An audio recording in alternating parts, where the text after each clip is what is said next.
जनमानस विरोधात असल्याची भाजपला जाणीव, म्हणूनच मोदींकडून विखारी धार्मिक वैयक्तिक प्रचार. शरद पवारांचं मोदींबद्दल निरीक्षण.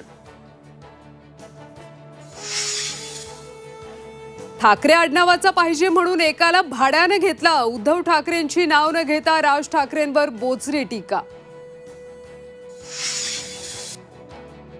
अरविंद केजरीवाल दुपारी 12 वाजता आपच्या नेत्यांसोबत दिल्लीतल्या भाजप ऑफिस बाहेर आंदोलन करणार.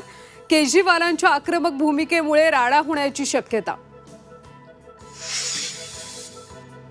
मतदानासाठी मुंबई पोलीस सज्ज. 5 अप्पर पोलीस आयुक्त, 25 पोलीस उपायुक्त, 3 दंगल नियंत्रण पथक तैनात. केंद्रीय सुरक्षा दलांच्या 36 तुकड्याही बंदोबस्तात. पुणे मुंबई एक्सप्रेस हायवेवर आज 1.5 तासांचा ब्लॉक. सकाळी 10:30 ते दुपारी 12 पर्यंत वाहतूक बंद. वाहन चालकांना जुन्या पुणे मुंबई मार्गाचा पर्याय. चाकण शिक्रापूर रोडवर शेल पिंपळगावात गॅस टँकरचा स्फोट. गॅस चोरी करताना स्फोट झाल्याची माहिती. स्फोटामुळे हॉटेल, 2 गाड्या आगीच्या भक्ष्यस्थानी.